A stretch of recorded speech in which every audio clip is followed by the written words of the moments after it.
Hello everyone. Today we are diving into a practical TOEFL reading task, the Read a Notice question type. This section tests your ability to quickly grasp essential rules and procedures in a real-world setting, so let's sharpen those scanning skills together to find the key details you need for a perfect score. If you're finding these tips helpful, make sure to subscribe to myTOEFL for more expert strategies to boost your score. Let's keep working toward your goals together. Regional Documentation Group.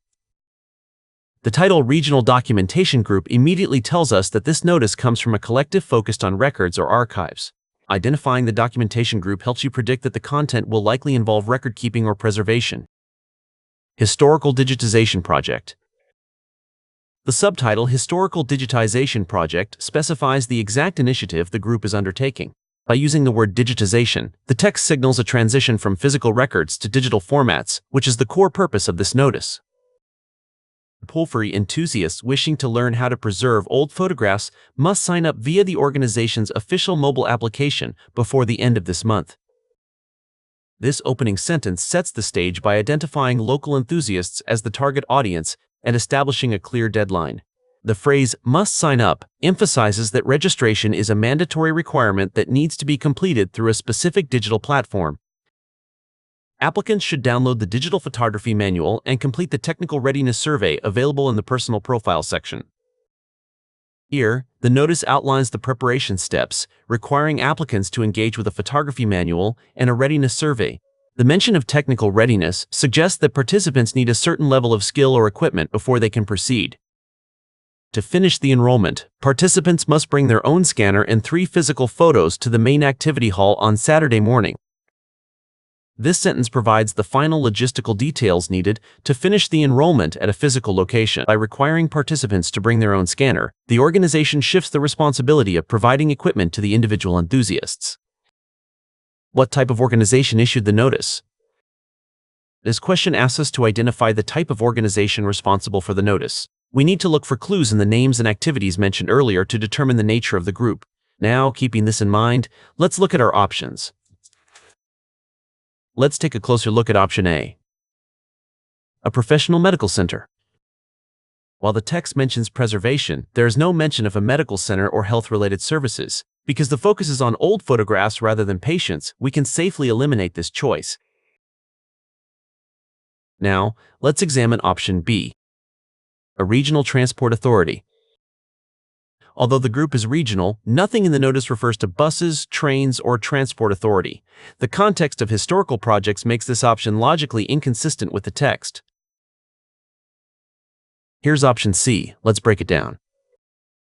A historical society. This is a strong match because a historical society would naturally lead a project focused on the past. The organization's goal of preserving old photographs aligns perfectly with the typical mission of such a group. Finally, let's evaluate option D together. A digital marketing agency.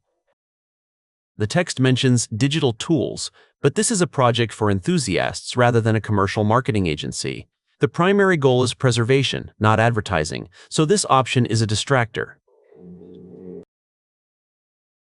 The correct answer to this question is option C, since the focus on old photographs and historical projects perfectly matches the mission of a historical society.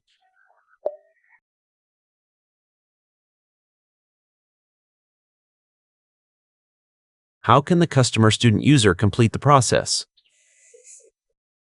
This question focuses on the process the participants must follow to join the project. We should look for the specific sequence of actions mentioned in the 3 sentences of the notice. Now, let's look at our options. Let's take a closer look at option A. By mailing their photographs to the office. The text actually requires participants to bring items to a main activity hall rather than mailing them. Therefore, this option contradicts the instruction to appear in person with physical photos. Now, let's examine option B. By calling the coordinator to book a slot.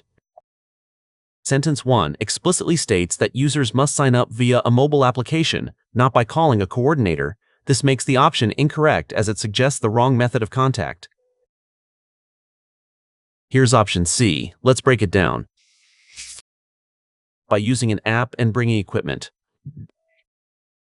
This option accurately summarizes the requirements to use an app and to bring equipment.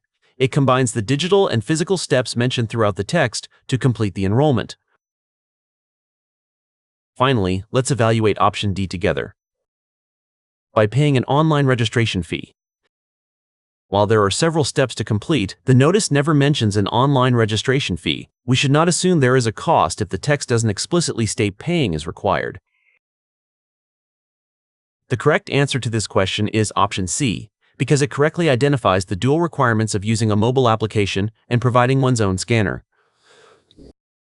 When tackling notice-based questions, always pay close attention to the specific methods and tools required for a process. Distractors often substitute one method, like a phone call, for another, like an app. Practice identifying these how-to details to ensure you don't miss easy points on test day.